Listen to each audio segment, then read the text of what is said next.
আজকে আমরা যাব একটা ছোট্ট পিকনিকে। এটা হচ্ছে কালীগঞ্জ, নাগেশ্বরী কালীগঞ্জে।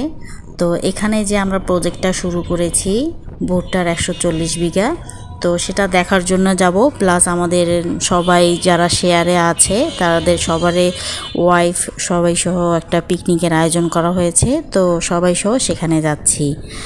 আর এই পিকনিকটা একদম শীতের শুরুতে হওয়ার কথা ছিল, কিন্তু বিভিন্ন ব্যস্ততা এবং বিভিন্ন সমস্যার কারণে শীতের একদম শেষের দিকেই এই পিকনিকটা করা হয়। তারপরেও অনেক মজা লেগেছে। তো কি কি করেছি সেটা আজকে দেখাবো। এই হচ্ছে কালীগঞ্জের ঘাট, এই যে নদী, এই যে নৌকা। এই ঘাটটা খুবই সুন্দর ছিল, একদম মানে বলার বাহিরে। আমি আসলে এরকম সুন্দর একটা ঘাট কমই দেখেছি। আর এই যে ফুলগুলো, এই ফুলগুলো মনে হয় সোয়াবিন ফুল ছিল, দূর থেকে দেখতে খুবই সুন্দর লাগছিল। আর এই যে ঘাট, এই যে ঘাটে সবাই পরিচিত বসেছিল। তো ঘাট দিয়ে পার হয়ে নৌকায় চড়বো, নৌকায় চড়ে তারপর যে আমাদের ভুট্টার প্রজেক্টটা আছে সেখানে যাব। আর সেই ভুট্টার প্রজেক্টের ভিতরেই পিকনিকের আয়োজন করা হয়েছে, আপনারা দেখলে বুঝতে পারবেন। তো একে একে সবাই নৌকায় উঠে গেল। এরপর নৌকায় উঠে সবাই একে একে ছবি তোলা শুরু করে দিল। আর নৌকাটা যখন ছাড়ে তখন খুবই ভালো লাগছিল, কেননা অনেক দিন পর আমি নৌকাতে উঠলাম। এই দৃশ্য অনেক সুন্দর ছিল, বলে বোঝানোর মতো না। নৌকাটা আস্তে আস্তে ছাড়ে। এই নৌকাটা যখন জোরে যাচ্ছিল তখন যে এত বাতাস ছিল, খুবই ভালো লেগেছিল বাতাসটা। আসলে আমরা গিয়েছিলাম প্রায় সকালের দিকে, তবুও শীত ছাড়েনি। আর এ পাশে ও পাশে কত যে আবাদ হয়েছে, আসলে ক্যামেরায় অতগুলো বোঝানো সম্ভব না। এ মাথা থেকে ও মাথা, ভুট্টা থেকে শুরু করে সয়াবিন ফুল, আরও অনেক রকমের ফসল চাষ হয়েছে, যেটা আসলে নৌকা থেকে বোঝানো যাচ্ছিল না। তো এরকম এই সাইড ওই সাইড সবই দেখা যাচ্ছিল। আমরা যেতে যেতে প্রায় দুপুরে হয়ে যাচ্ছিল, যার জন্য একটু রোদ উঠেছে। আর শীতও ছিল, একদম যে শীত ভালো হয়েছে তা না, শীতও ছিল। আর এই যে দেখুন কত সুন্দর লাগছিল। তো এরকম দেখতে দেখতে প্রায় 30 মিনিট পর আমরা এই যে ভুট্টার কাছেই আসি। এই যে এত দূর পর্যন্ত ভুট্টার গাছ, তো এইগুলোই হচ্ছে আমাদের ভুট্টা। তো এভাবে নেমে যায় আস্তে আস্তে, একে একে সবাই নামে। এখানে নেমেও বালু আর বালু, চারদিকে ধু ধু করে বালু। গাছ বলতে শুধু ওই ভুট্টার গাছ বেশিরভাগ মানুষেই চাষ করেছে। এই যে নৌকা আর এই যে বালু, বালু থেকে প্রায় অনেক দূর যেতে হয় আমাদের ভুট্টার প্রজেক্টটাতে। কত যে উঁচু নিচু রাস্তা, আসলে চরে যারা থাকে তারাই বোঝে কত কষ্ট। এই যে ঘোড়া, এখানে শুধু ঘোড়া, গরুর সংখ্যাও আছে কিন্তু ঘোড়াও আছে। আর এই যে আমরা যেগুলো ফুলের গাছ টপে লাগাই সেগুলো এখানে এমনিতে হয়ে যায়, জানি না এগুলোর নাম কি। তো এই যে হচ্ছে ভুট্টা, প্রত্যেকটা গাছ দেখলাম অনেক ভালো, একটা করে গাছে 2টা 3টা করে কলা ধরেছে, কলাই বলে এগুলোকে ওখানকার মানুষ, তাই আমিও বললাম। প্রত্যেকটা গাছ অনেক সুন্দর। আর পানি দেওয়ার ব্যবস্থা হচ্ছে নদী থেকে পানি নিয়ে মেশিনের মাধ্যমে এখানে দেয়। এই যে আমি গাছগুলো দেখাচ্ছি, এই যে দেখুন 2টা করে কলা ধরেছে, খুবই সুন্দর গাছগুলো। তো এগুলো হচ্ছে মানুষের গাছ, এগুলো না। এই ভুট্টা ক্ষেতের ভিতর দিয়েই যেতে হয় আমাদের ভুট্টা ক্ষেত। এখানে এবার গিয়ে দেখলাম শুধু ভুট্টা আর ভুট্টা, চারদিকে শুধু এগুলোই গাছ, আর কোনো গাছ নেই। মনে হয় এটা এই সিজনেই হয়। তো এই ভুট্টা বাড়ির ভিতর দিয়ে একটু হাঁটাহাঁটি করে তার ভিতর দিয়ে তারপর আমাদের প্রজেক্টটার মধ্যে যাই। আর যাওয়ার সময় এই যে দেখুন কত বেগুনের গাছ, তারপর মরিচের গাছ, এত সুন্দর সুন্দর গাছ হয়েছে। এখানে পানিও বেশি নাই, জানি না কিভাবে এরকম হয়। বেগুনগুলো অনেক সুন্দর, লম্বা লম্বা বেগুনগুলো হয়েছে। এই যে আমি দেখাচ্ছি, এই যে ফাঁক দিয়ে কত সুন্দর বেগুন। আর ওই সাইডে মরিচের গাছও হয়েছে। আর যে এখানে কিসের জানি এটা পানের উপরে যে মশলাটা দেয় ধনিয়ার মতো, সেইটার মতো সেই গাছটা হচ্ছে এইটা। খুবই সেন্ট, এতটা সেন্ট ছিল যা বলার মতো না। আসলে এই গাছটা আমি প্রথম দেখলাম, সেন্ট।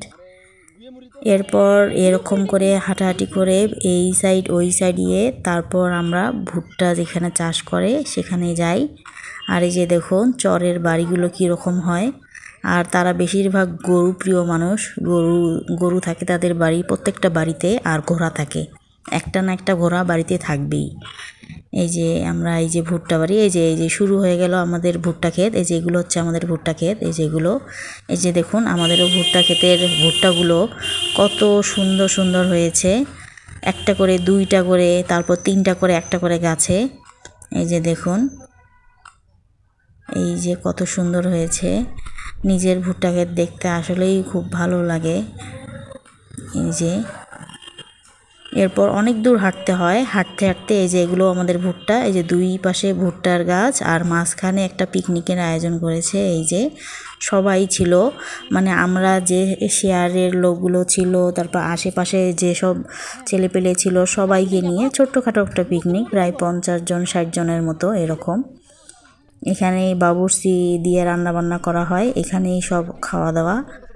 এই যে আমরা বেশিক্ষণ ছিলাম না অবশ্য, খাওয়া দাওয়া করার পরেই চলে আসছি, যেহেতু অনেক দূরের রাস্তা, বাসায় আস্তে আস্তে অনেক রাত হবে, যার জন্য আমরা চলে আসি।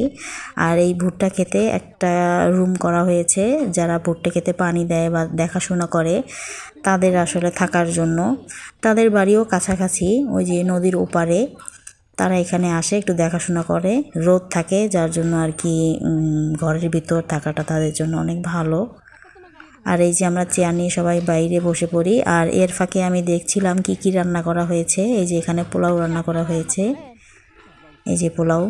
সবাইকে খাবার দাবার, দুপুর হয়ে গিয়েছিল, খাবার দাবার দেয়া হচ্ছে। পোলার মাংস ছিল, গরুর মাংস ছিল, আর ছিল ডাল। এই যে গরুর মাংস, আর এই হচ্ছে ডাল। ডালটা ছিল বুটের ডাল, খুবই মজা ছিল, একটু ঝাল ঝাল ছিল। চরের মানুষরা মনে হয় একটু ঝাল ঝাল খায়, যার জন্য প্রত্যেকটা তরকারিতে ঝাল লবণ একটু বেশি বেশি ছিল। যাই হোক, আমাদের চলে, আমরা এরকম খাই। আর এই যে প্রথম বৈঠকে এই যে খাওয়া হচ্ছে,